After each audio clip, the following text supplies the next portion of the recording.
Hello friends, എല്ലാവർക്കും മഴതോരും മുൻപേ സീരിയലിൻ്റെ വരാൻ പോകുന്ന ഒരു അപ്കമിങ് എപ്പിസോഡിൻ്റെ റിവ്യൂയിലേക്ക് സ്വാഗതം.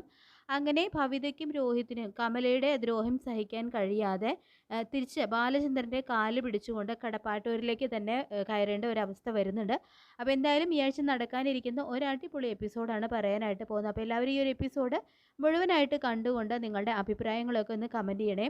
അങ്ങനെ ബാലചന്ദ്രനെ ധിക്കരിച്ച് കൊല്ലപ്പിള്ളിയിലേക്ക് ചെല്ലുന്ന ഭവിതയ്ക്കും രോഹിത്തിനും നല്ല എട്ടിൻ്റെ പണി തന്നെയാണ് അവിടെ കിട്ടുന്നത്. അവരെ ശരിക്കും അവിടെ ഇട്ട് ബുദ്ധിമുട്ടിക്കുന്നുണ്ട് കേട്ടോ കമലയ്ക്കാണെങ്കിൽ ഒട്ടും തന്നെ താല്പര്യമില്ല അവരെ ഇങ്ങോട്ട് കൊണ്ടുവന്നതിൽ. അങ്ങനെ ഒരു ദിവസം രാവിലെ ഭവിത കമലയോടായിട്ട് പറയും, ആൻറ്റി എനിക്കൊരു ചായ വേണം, ആൻറ്റി ഹോളിലേക്ക് കൊണ്ടുവന്നാൽ മതി എന്നൊക്കെ പറഞ്ഞുകൊണ്ട് പോകുന്നുണ്ട് കേട്ടോ. അപ്പോൾ കമല പറയുന്നുണ്ട്, ഹോ നാശം പിടിച്ചത്, നിങ്ങളെ ഇങ്ങോട്ട് കൊണ്ടുവരണ്ടായിരുന്നു, ഇതിപ്പോൾ എനിക്ക് പണിയായി, അന്ന് തള്ളയെ നോക്കണം, ഇവറ്റകളെ നോക്കണം, എല്ലാം ശിവേട്ടനെ പറഞ്ഞാൽ മതിയല്ലോ എന്നെല്ലാം പറഞ്ഞുകൊണ്ട് കമല കട്ടക്കലിപ്പിൽ കിച്ചണിൽ അങ്ങനെ നിൽക്കുകയാണ്. അങ്ങനെ അപ്പോൾ ശിവേട്ടൻ അവിടേക്ക് വരുന്നുണ്ട്. എടി കമല, എനിക്കൊരു ചായ വേണം, രാജീവ് ഉണ്ട്, അവനും കൂടി എടുത്തോ എന്ന് പറയുമ്പോൾ കമല പറയുന്നുണ്ട്, ദേ ശിവേട്ടൻ, ഞാൻ ഇവിടുത്തെ വേലക്കാരിയൊന്നും അല്ല, പറഞ്ഞേക്കാം, എത്രയും പെട്ടെന്ന് ഭവിതയെയും രോഹിത്തിനെയും ഇവിടെ നിന്ന് തിരിച്ച് കടപ്പാട്ടൂരിലേക്ക് തന്നെ കൊണ്ടുവിടണം, എനിക്കൊന്നും വയ്യ ഇവറ്റകളെയും കൂടി നോക്കാനായിട്ട് എന്ന് പറയുമ്പോൾ ശിവേട്ടൻ ചോദിക്കുന്നുണ്ട്, അതെങ്ങനെ ശരിയാവൂടി, അവർ ഞാനല്ലേ ഇങ്ങോട്ട് കൊണ്ടുവന്നത്, വൈജി ആണെങ്കിൽ ഇപ്പോൾ ഹോസ്പിറ്റലായതുകൊണ്ട് അവരുടെ കാര്യങ്ങളെല്ലാം നമ്മളല്ലാതെ വേറെ ആരാണ് അവിടെ നോക്കാനുള്ളത്, എന്തായാലും വൈജി ഒന്ന് സുഖം പ്രാപിക്കട്ടെ, അതുവരെ ഇവരെ ഇവിടെ നിന്ന് പറഞ്ഞു വിടുന്നതിനെ പറ്റി നീ ചിന്തിക്കുക പോലും വേണ്ട എന്നെല്ലാം പറഞ്ഞുകൊണ്ട് ശിവൻ അവിടെ നിന്നും പോവാണ്. അപ്പോൾ കമല വീണ്ടും പറയുന്നുണ്ട്, നാശം പിടിച്ച് നിങ്ങൾ എങ്ങനെ ഇവിടെ നിന്ന് കെട്ടിക്കണമെന്ന് എനിക്ക് നന്നായിട്ടറിയാം, കാണിച്ചു തരാം ഞാൻ എന്നൊക്കെ പറഞ്ഞുകൊണ്ട് കമല അവിടെ കട്ടക്കലിപ്പിൽ നിൽക്കുകയാണ്. അങ്ങനെ പിന്നീട് കമല രാജീവനും ശിവനുള്ള ചായയെല്ലാം ആയിട്ട് വരും. അപ്പോൾ അവരുടെ കൂടെ ഭവിതയും ഇരിക്കുന്നുണ്ടാവും. അപ്പോൾ ആൻറ്റി എനിക്ക് ചായയില്ല, എനിക്ക് ചായ വേണമെന്ന് ഞാൻ ആൻറ്റിയോട് പറഞ്ഞതല്ലായിരുന്നു എന്നെല്ലാം പറയുമ്പോൾ കമല പറയുന്നുണ്ട്, മോളെ എല്ലാവരുടെയും കാര്യം കൂടി ആൻറ്റിക്ക് ഒറ്റയ്ക്ക് നോക്കാനായിട്ട് നല്ല ബുദ്ധിമുട്ടാണ്, ചായപ്പൊടിയും പഞ്ചസാരയൊക്കെ കിച്ചണിലുണ്ട്, മോള് തന്നെയായിട്ട് കുടിച്ചോ എന്നൊക്കെ പറയുമ്പോൾ അത് കേട്ട് രാജീവനും ശിവനും ആണെങ്കിൽ മുഖാമുഖം നോക്കുന്നുണ്ട്. അപ്പോൾ ശിവൻ പറയുന്നുണ്ട്, അവളൊരു കുട്ടിയല്ലേടി, അവൾക്ക് കൂടി നീ ഒരു ചായ ഉണ്ടാക്കി കൊടുത്തു എന്ന് വെച്ചിട്ട് നിനക്ക് എന്താ കുഴപ്പമെന്ന് ചോദിക്കുമ്പോൾ ശിവേട്ട, ഇവളൊരു പെൺകുട്ടിയല്ലേ, ഇതൊക്കെ ഇപ്പോഴല്ലേ പഠിക്കേണ്ടത്, ആൻറ്റി മോളെ എല്ലാം പഠിപ്പിക്കാം, വൈജ നിങ്ങളെയെല്ലാം വഷളാക്കി വെച്ചിരിക്കുകയാണ്, ആൻറ്റി മോളെ എല്ലാം പഠിപ്പിച്ചിട്ട് ഇവിടെ നിന്ന് പറഞ്ഞയക്കുന്നു എന്നൊക്കെ പറയുന്നുണ്ട് കേട്ടോ. അപ്പോൾ ഇത് കേട്ടതും ബബിത ഇങ്ങനെ മനസ്സിൽ പറയും, ഇങ്ങോട്ട് വരണ്ടായിരുന്നു, അവിടെയാണെങ്കിൽ അനിയിലെ എല്ലാ കാര്യങ്ങളും നോക്കുമായിരുന്നു എന്നെല്ലാം ചിന്തിച്ചുകൊണ്ട് ബബിത അവിടെ നിന്നും എണീറ്റ് പോകുമ്പോൾ ശിവൻ ചോദിക്കും, മോളെ നിനക്ക് ചായ വേണ്ടതെന്ന് ചോദിക്കുമ്പോൾ വേണ്ട അങ്കിളെ, ഞാൻ വെള്ളം കുടിച്ചോളാം എന്ന് പറഞ്ഞുകൊണ്ട് വിഷമത്തോടു കൂടി ബബിത അവിടെ നിന്നും അകത്തേക്ക് പോകും. ശേഷം എന്താടി കമലേ, നമ്മൾ മക്കളെ പോലെയല്ലേ അവരെ നമ്മൾ അതുപോലെ സ്നേഹിക്കണ്ടേ, നിൻ്റെ മക്കളെ കൊണ്ട് നീ ഇങ്ങനെ പണിയെടുപ്പിക്കാറുണ്ടോ എന്ന് ചോദിക്കുമ്പോൾ, അയ്യോ ശിവേട്ടാ, അതിന് ഞാൻ പണിയെടുപ്പിക്കുകയല്ല, ഒറ്റയ്ക്കാകുമ്പോൾ അവർക്ക് വെച്ചുണ്ടാക്കി കഴിക്കണ്ടേ, അതുകൊണ്ടാണ് ഞാൻ അങ്ങനെ പറഞ്ഞത് എന്നൊക്കെ പറഞ്ഞുകൊണ്ട് കമല അവിടെ നിന്ന് പോവും. അപ്പോൾ അവിടെ രാജീവ് ചോദിക്കുന്നുണ്ട്, ശിവേട്ട ഇങ്ങനെ പോയാൽ അധികം വൈകാതെ അവർ ബാലചന്ദ്രനോട് പാപ്പ പറഞ്ഞുകൊണ്ട് തിരിച്ച് കടപ്പാട്ടൂരിലേക്ക് തന്നെ പോകും. അങ്ങനെ അവർ പോയി കഴിഞ്ഞാൽ നാണം കെടാൻ പോകുന്നത് ശിവേട്ടൻ തന്നെയാണ്. കാരണം ശിവേട്ടനാണ് അവരെ ഇങ്ങോട്ട് വിളിച്ചുകൊണ്ട് വന്നത്. കമലേട്ടത്തിയുടെ സ്വഭാവം വെച്ച് ആകെ പെട്ടുപോയ ഒരു അവസ്ഥയിലാണ് കേട്ടോ ശിവനും രാജീവും ഉള്ളത്. പിന്നീട് ബാലചന്ദ്രനാണെങ്കിൽ അലീനയെ വിളിക്കും, മോളെ നിങ്ങൾക്ക് അവിടെ കുഴപ്പമൊന്നുമില്ലല്ലോ എന്ന് പറയുമ്പോൾ, ഇല്ല അച്ഛാ കുഴപ്പമൊന്നുമില്ല,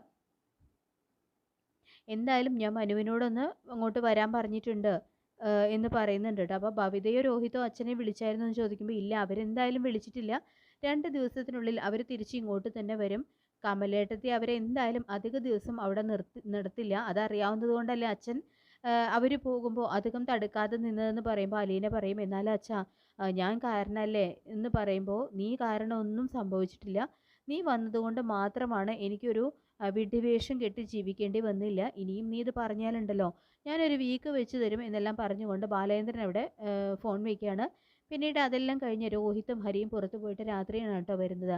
അപ്പോൾ കമലയാണെങ്കിൽ അപ്പോൾ ഹരിക്കുള്ള ചോറ് മാത്രം എടുത്തുകൊണ്ട് വയ്ക്കും. ഹരി ചോദിക്കുന്നുണ്ട്, അമ്മേ രോഹിത്തിന് ഫുഡില്ലേ എന്ന് പറയുമ്പോൾ, അയ്യോ മോനെ ഞാനിത് വിട്ടുപോയല്ലോ, ഇവൻ ഇവിടെ നിൽക്കുന്ന കാര്യം ഞാനങ്ങ് മറന്നുപോയി, ചോറെന്തായാലും നിങ്ങൾക്ക് 2 പേർക്കും കഴിക്കാനുണ്ടാകും, പക്ഷെ കറി ഹരിക്കുള്ളത് മാത്രമേ ഉള്ളൂ, മോനെ ആൻറ്റിക്കാണെങ്കിൽ എന്താണെന്നറിയില്ല, രാവിലെ മുതൽ വയ്യാത്തൊരു ക്ഷീണവും വയ്യായ്കയും എന്ന് പറയുമ്പോൾ ഹരി ചോദിക്കും, അപ്പോൾ ഇവൻ പട്ടിണി കിടക്കുന്നോട്ടെ എന്നാണോ എന്ന് ചോദിക്കുമ്പോൾ, അയ്യോ മോനെ ഞാൻ അങ്ങനെയല്ല ഉദ്ദേശിച്ചത്, ആൻറ്റിക്ക് എന്തായാലും വയ്യാത്തത് കൊണ്ട് ബബിതയെ കൊണ്ട് മോനെ കറി ഉണ്ടാക്കിക്കാം, ബബിത എന്ന് പറഞ്ഞുകൊണ്ട് ബബിതയെ അങ്ങോട്ടേക്ക് വിളിപ്പിക്കുന്നുണ്ട് കേട്ടോ കമല. അപ്പോൾ എന്താ ആൻറ്റി എന്ന് ചോദിച്ചുകൊണ്ട് ബബിത വരുന്നു. മോളെ ബബിത, ഹരിക്കുള്ള കറി മാത്രമേ ഉള്ളൂ, ഇനി ഇതിൽ രോഹിത്തിന് കഴിക്കാനില്ല, ആൻറ്റിക്കാണെങ്കിൽ ഇന്ന് രാവിലെ മുതൽ വല്ലാത്തൊരു ക്ഷീണം, മോള് കിച്ചണിൽ പോയിട്ട് ഫിഷ് കറി ഉണ്ടാക്കിക്കേ എന്ന് പറയുമ്പോൾ അയ്യോ ആൻറ്റി എനിക്ക് ഫിഷ് കറി ഉണ്ടാക്കാൻ അറിയില്ല, അതിനെന്താ ആൻറ്റി മോൾക്ക് പഠിപ്പിച്ചു തരാം എന്നെല്ലാം പറഞ്ഞുകൊണ്ട് കമല ബബിതയെ കൊണ്ട് മീനെല്ലാം ക്ലീൻ ചെയ്യിക്കുകയാണ്. അപ്പോൾ ബബിതയ്ക്കാണെങ്കിൽ മീനെല്ലാം കട്ട് ചെയ്യുമ്പോൾ ഛർദ്ദിക്കാൻ വന്നിട്ട് വയ്യ. അപ്പോൾ കമല മനസ്സിൽ പറയും ഇതൊരു തുടക്കം മാത്രമാണെടി, നിന്നെയൊക്കെ കെട്ടിക്കുന്നത് വരെ നിന്നെ കൊണ്ട് ഞാൻ ഇവിടെയുള്ള സകല പണിവുകളും എടുപ്പിക്കുമ്പടി എന്നൊക്കെ കമല ഇങ്ങനെ മനസ്സിൽ പറയുന്നുണ്ട്. അങ്ങനെ അതെല്ലാം കണ്ടുകൊണ്ട് ശിവൻ അവിടേക്ക് വരുന്നുണ്ട് കേട്ടോ. അപ്പോൾ കമല ഇവളെ കൊണ്ട് നീ മീൻ വെട്ടിക്കരുത് എന്ന് പറയുമ്പോൾ അയ്യോ ശിവേട്ട എനിക്ക് തീരെ വയ്യ, രോഹിത്തിനാണെങ്കിൽ കറിയില്ല, ഞാൻ ഇവളെ സഹായത്തിന് വിളിച്ചതാണ് എന്നെല്ലാം പറയുമ്പോൾ എന്നാലും കമല എന്ന് പറയുമ്പോൾ ഒന്നുമില്ല ശിവേട്ട, ഇവൾക്ക് ആൻറ്റിയെ സഹായിക്കുന്നതിൽ സന്തോഷം മാത്രമേ ഉള്ളൂ, അല്ലേ മോളെ ഭവിത എന്നെല്ലാം ചോദിക്കുന്നുണ്ട് കേട്ടോ കമല. അപ്പോൾ ബബിതയാണെങ്കിൽ ഒന്നും മിണ്ടുന്നില്ല. അങ്ങനെ ഒടുക്കം കമലയാണെങ്കിൽ ബബിതയെ കൊണ്ട് തന്നെ ആ കറി തയ്യാറാക്കി എടുപ്പിക്കുകയാണ്. പോരാത്തതിന് അവർ കഴിച്ച പാത്രങ്ങൾ അടുക്കളയും മൊത്തം ക്ലീൻ ആക്കിയിട്ടാണ് കേട്ടോ കമല ബബിതയെ അവിടെ നിന്ന് വിടുന്നത്. അപ്പോൾ ബബിതയാണെങ്കിൽ പിന്നീട് സഹിക്കാൻ കഴിയാതെ രോഹിത്തിൻ്റെ അടുത്ത് നിന്നിട്ട് പറയുന്നുണ്ട്, രോഹിയേട്ട എനിക്കിവിടെ ഇനി നിൽക്കാൻ പറ്റില്ല, ഞാൻ ചിലപ്പോൾ നാളെ തന്നെ തിരിച്ച് വീട്ടിലേക്ക് പോകും എന്ന് പറയുമ്പോൾ എന്താ വീട്ടിലേക്ക് പോകാനോ, അങ്ങനെ അങ്ങ് പോയാൽ നമ്മുടെ അച്ഛൻ്റെയും അവളുടെയൊക്കെ മുന്നിൽ നാണം കെട്ടതുപോലെ ആവും എന്ന് പറയുമ്പോൾ ഓഹോ കെട്ടോട്ടെ, ഇതിലും ഭേദം അത് തന്നെയാണ് നല്ലത്, നമ്മുടെ വീട്ടിലാവുമ്പോൾ അലീനിയാണെങ്കിൽ എല്ലാ പണികളും ചെയ്തോളും, നമുക്കൊന്നും അറിയേണ്ട ആവശ്യം പോലും ഇല്ല, ഇവിടെ ആ സ്ത്രീ നമ്മുടെ ആൻറ്റി അവരെന്നെ കൊണ്ട് സകല പണിയും ചെയ്യിപ്പിക്കുകയാണ് എന്ന് പറയുമ്പോൾ രോഹിത് പറയും എടി അത് ആൻറ്റിക്ക് വയ്യാത്തത് കൊണ്ടല്ലേ എന്ന് ചോദിക്കുമ്പോൾ അല്ല ആൻറ്റിക്ക് ഒരു കുഴപ്പമില്ല, അവരിതൊക്കെ മനഃപൂർവ്വം എന്തോ വൈരാഗ്യം വെച്ച് നമ്മളെ കൊണ്ട് ചെയ്യിക്കുന്നതാണ്, എന്തായാലും ഞാൻ നാളെ കൂടി നോക്കും, എന്നിട്ടും ഇത് തന്നെയാണ് അവസ്ഥയെങ്കിൽ ഞാൻ തിരിച്ച് വീട്ടിലേക്ക് പോകും എന്നെല്ലാം പറഞ്ഞുകൊണ്ട് ബബിത എൻ്റെ മുറിയിലേക്ക് പോവാണ്. അങ്ങനെ പിന്നീട് രാവിലെ തന്നെ കമല ബബിത കിടക്കുന്ന മുറീൻ്റെ വാതിൽ വന്ന് മുട്ടുന്നുണ്ട് കേട്ടോ. ബബിത മോളെ ബബിത വാതിൽ തുറക്ക് എന്നെല്ലാം പറഞ്ഞ് കമല വിളിക്കുമ്പോൾ ബബിത വാതിൽ തുറക്കും. അപ്പോൾ എന്താ ആൻറ്റി എന്താ ഈ സമയത്ത് നേരം വെളുത്തിട്ടില്ലല്ലോ എന്ന് പറയുമ്പോൾ അയ്യോ മോളെ ആര് പറഞ്ഞു നേരം വെളുത്തിട്ടില്ല എന്ന്, മണി 6 6 മണിയല്ലേ ആയിട്ടുള്ളൂ എന്ന് പറയുമ്പോൾ ആൻറ്റി ഞാൻ കുറച്ച് നേരം കൂടി കിടക്കട്ടെ, ഒരു 8 മണിയായിട്ട് എന്നെ വിളിച്ചാൽ മതി എന്ന് പറയുമ്പോൾ കമല പറയും അതൊക്കെ കടപ്പാട്ടൂരിലെ വീട്ടിൽ, ഇവിടെ നിൽക്കുമ്പോൾ മോൾ 6 മണിക്ക് എണീക്കണം, മോള് പോയിട്ട് ആ മുറ്റമൊക്കെ ഒന്ന് തൂത്തേ എന്ന് പറയുമ്പോൾ ബബിത പറയും അയ്യോ ആൻറ്റി മുറ്റം തൂക്കാനോ അതൊന്നും എനിക്കറിയില്ല എന്ന് പറയുമ്പോൾ കമല പറയുന്നുണ്ട് അതൊക്കെ ആൻറ്റി പഠിപ്പിച്ചു വരാം, മോള് വന്നേ എന്നെല്ലാം പറഞ്ഞുകൊണ്ട് കമല ബബിതയുടെ കയ്യിലോട്ട് ആ ചൂലങ്ങ് വെച്ച് കൊടുക്കുകയാണ് കേട്ടോ. എന്നിട്ട് അടിച്ചു വരാൻ പറയുന്നുണ്ട്. അപ്പോൾ ബബിതയ്ക്കാണെങ്കിൽ ദേഷ്യം വന്നിട്ട് വയ്യ. അങ്ങനെ ബബിതയെ കൊണ്ട് മുറ്റം മുഴുവൻ അടിച്ചു വാരിക്കുകയാണ് കമല ചെയ്യുന്നത്. അപ്പോൾ രോഹിത് ആണെങ്കിൽ ഇതെല്ലാം അവിടെ നിന്നുകൊണ്ട് കാണുന്നുണ്ടാവും. അങ്ങനെ രോഹിത്തിനെ കാണുന്ന കമലയാണെങ്കിൽ ആ മോനെ നീ എഴുന്നേറ്റോ, എന്നാൽ മോനെ ഈ ചെടിക്കൊക്കെ ഒന്ന് വെള്ളം ഒഴിച്ചേ, അപ്പോഴേക്കും ആൻറ്റി കിച്ചണിൽ പോയിട്ട് ചായയൊക്കെ ഉണ്ടാക്കിയിട്ട് വരാം എന്നെല്ലാം പറഞ്ഞുകൊണ്ട് കമല അവിടെ രോഹിത്തിനും പണി കൊടുക്കുന്നുണ്ട് കേട്ടോ. അപ്പോൾ രോഹിത്തിനാണെങ്കിൽ കാര്യം മനസ്സിലാവുന്നുണ്ട്, ആൻറ്റി ഞങ്ങളെ പറഞ്ഞു വിടാനായിട്ട് മനഃപൂർവ്വം ഞങ്ങളെ കൊണ്ട് പണി എടുപ്പിക്കുകയാണ്. ബബിതയ്ക്കാണെങ്കിൽ ശരിക്കും ദേഷ്യം വന്നിട്ട് വയ്യ. അങ്ങനെ ബബിത രോഹിത്തിനെ തുറിച്ച് നോക്കുന്നുണ്ട് കേട്ടോ. രോഹിയേട്ടന് ഇപ്പോൾ സമാധാനമായില്ലേ, അവിടെ നിന്ന് ഇങ്ങോട്ട് വരണ്ടായിരുന്നു, അവിടെ നമ്മൾ അലീനയെ മാത്രം സഹിച്ചാൽ മതിയായിരുന്നു, അവളാണെങ്കിൽ എന്ത് പറഞ്ഞാലും കേട്ട് നിൽക്കും, ഇവിടെ ആൻറ്റിയുടെ വേലക്കാരാണ് നമ്മൾ രണ്ടുപേരും, നിങ്ങൾക്ക് ഇവിടെ നിന്ന് പോകാൻ രോഹിയേട്ട എന്ന് പറയുമ്പോൾ രോഹിത്ത് പറയുന്നുണ്ട് നോക്കാം, കുറച്ച് നേരം കൂടി നമുക്ക് നോക്കാം, ആൻറ്റി ഇങ്ങനെ തന്നെയാണ് പെരുമാറുന്നതെങ്കിൽ നമുക്ക് ഇവിടെ നിന്നും പോകാം എന്നൊക്കെ രോഹിത്ത് പറയുന്നുണ്ട് കേട്ടോ. അങ്ങനെ ഒടുക്കം ബബിതയുടെ മുറ്റം അടിച്ചു വാരലും രോഹിതിൻ്റെ ചെടിക്ക് വെള്ളം ഒഴിക്കലെല്ലാം കഴിഞ്ഞ് അവരകത്തേക്ക് പോകുമ്പോൾ കമലയാണെങ്കിൽ ചായയും കൊണ്ട് വരുന്നുണ്ട്. എന്നിട്ട് കമല അവർക്ക് രണ്ടുപേർക്കും ചായ ഒന്നും കൊടുക്കുന്നില്ല, അവർക്കുള്ള ചായ ബബിതയോട് ഉണ്ടാക്കാനായിട്ട് പറയാണ്. കമല ഒടുക്കം പൊറുതിമുട്ടി ശിവനും രാജീവനും കമലയും ഹരിയും എല്ലാവരും നോക്കി നിൽക്കെ ബബിത അങ്ങോട്ട് പറയുന്നുണ്ട്, ദേ ആൻറ്റി നിങ്ങളുടെ സെർവൻസ് അല്ല ഞങ്ങൾ, നിങ്ങൾക്ക് പണിക്ക് ആളെ വേണമെങ്കിൽ സ്വന്തം മക്കളുണ്ടല്ലോ അവരെ കൊണ്ട് ചെയ്യിപ്പിക്കണം, നിങ്ങൾ ഓവറങ്ങ് എൻ്റെ അടുത്ത് വിളച്ചിലെടുക്കണ്ട, ഇത്രയും ദിവസം ഞങ്ങളിവിടെ നിന്നത് നിങ്ങളുടെ പെരുമാറ്റത്തിൽ വല്ല മാറ്റവും ഉണ്ടാകും എന്ന് വെച്ചിട്ടാണെന്ന് പറയുമ്പോൾ ശിവൻ ചോദിക്കുക എന്താ മോളെ എന്താ പ്രശ്നം, കമലാൻറ്റി നിങ്ങളോട് വല്ലതും പറഞ്ഞു എന്ന് പറയുമ്പോൾ ബബിത പറയുന്നുണ്ട് അല്ലെങ്കിലേ കമലാൻറ്റി ഞങ്ങൾ ഒന്നും പറഞ്ഞിട്ടില്ല, പക്ഷേ കമലാൻറ്റി ഞങ്ങളെ ഇവിടെ സെർവൻ്റ് ആക്കുമായിരുന്നു, ഇന്നലെ മുതൽ തുടങ്ങിയതാണ് ആൻറ്റിക്ക് വയ്യ എന്നും പറഞ്ഞ് എന്നെക്കൊണ്ട് ഇവിടെയുള്ള സകല പണികളും ചെയ്യിപ്പിച്ചു, ഇന്ന് രാവിലെ ആയപ്പോഴോ എന്നെക്കൊണ്ട് മുറ്റം മുഴുവൻ തൂത്തു വാരിച്ചു, രോഹിയേട്ടനെ കൊണ്ട് ചെടിക്കും വെള്ളം ഒഴിപ്പിച്ചു, അതും കഴിഞ്ഞ് ക്ഷീണിച്ച് വന്നപ്പോഴോ ഞങ്ങൾക്ക് ചായ തരാതെ ആൻറ്റി നിങ്ങൾക്ക് മൊത്തം ചായ തന്നു, ഞങ്ങൾക്ക് വേണമെങ്കിൽ ഞങ്ങൾ ഉണ്ടാക്കണം പോലും എന്ന് പറയുമ്പോൾ ശിവനാണെങ്കിൽ കമലയെ ഒരു നോട്ടങ്ങ് നോക്കുന്നുണ്ട് കേട്ടോ. അപ്പോൾ കമലയാണെങ്കിൽ തലയും താഴ്ത്തി നിൽക്കും, രോഹിയേട്ടൻ ഞാൻ എന്തായാലും തിരിച്ച് വീട്ടിലേക്ക് തന്നെ പോവാണ്, ഇവിടെ നടന്ന കാര്യങ്ങൾ മൊത്തം അച്ഛൻ്റെ അടുത്ത് തുറന്ന് പറഞ്ഞ് അച്ഛനോട് മാപ്പ് പറഞ്ഞിട്ടാണെങ്കിലും ഞാൻ വീട്ടിൽ കയറിയിരിക്കും, ഈ ഇവരെക്കാൾ ഭേദം അലീന തന്നെയാണ്, രോഹിയേട്ടൻ വരുന്നുണ്ട് എന്ന് പറയുമ്പോൾ രോഹിത്ത് പറയുന്നുണ്ട് ഞാനും വരുന്നുണ്ട് എന്ന് പറയുമ്പോൾ ശിവൻ പറയും, മക്കളെ നിങ്ങളിപ്പോൾ പോയാൽ നിങ്ങളുടെ അച്ഛൻ്റെ മുന്നിൽ തോൽക്കാൻ പോകുന്നത് ഈ അങ്കിളായിരിക്കും എന്ന് പറയുമ്പോൾ ബബിത പറയും, ഇല്ല അങ്ങളെ, ഒരു നിമിഷം പോലും എനിക്ക് ഇവിടെ നിൽക്കാൻ പറ്റില്ല. ആൻറ്റി ഞങ്ങളെ പറഞ്ഞു വിടാൻ വേണ്ടിയിട്ടാണ് ഞങ്ങളെ കൊണ്ട് ഈ പണി മൊത്തം ചെയ്യിപ്പിച്ചത് എന്ന് ഞങ്ങൾക്ക് നന്നായിട്ട് മനസ്സിലായി എന്ന് പറയുമ്പോൾ കമല പറയും, അയ്യോ ശിവേട്ടാ, ഞാൻ അതൊന്നും മനസ്സിൽ പോലും കരുതിയിട്ടില്ല.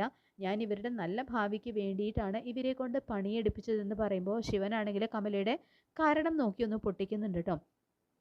നീ ഇനി മിണ്ടിപ്പോകരുത്, നീ ഒറ്റൊരുത്തി കാരണമാണ് ഞാനിന്ന് ബാലചന്ദ്രൻ്റെ മുന്നിൽ തല കുലിക്കാൻ പോകുന്നത് എന്ന് പറയുമ്പോൾ പറയുന്നുണ്ട്. അപ്പോൾ ഇതെല്ലാം കണ്ടുകൊണ്ട് രോഹിത്തും ബബിതയാണെങ്കിൽ പെട്ടിയും സാധനങ്ങളൊക്കെ എടുത്ത് ഇറക്കാനായിട്ട് നിൽക്കുകയാണ്. അപ്പോൾ രാജീവ് പറയും, മക്കളെ നിങ്ങൾ തനിച്ചു പോകണ്ട, നിങ്ങളെ അങ്കിള് കൊണ്ടുവിടാം എന്നെല്ലാം പറഞ്ഞുകൊണ്ട് രോഹിത്തിനെയും ബബിതയെയും ഗേറ്റ് വരെ ആക്കിയിട്ട് രാജീവ് അങ്ങ് പോവുകയാണ് കേട്ടോ. അപ്പോൾ രോഹിത്തിനും ബബിതയ്ക്കാണെങ്കിൽ അങ്ങോട്ട് കയറി ചെല്ലാനായിട്ട് നല്ല മടിയുണ്ടാവും.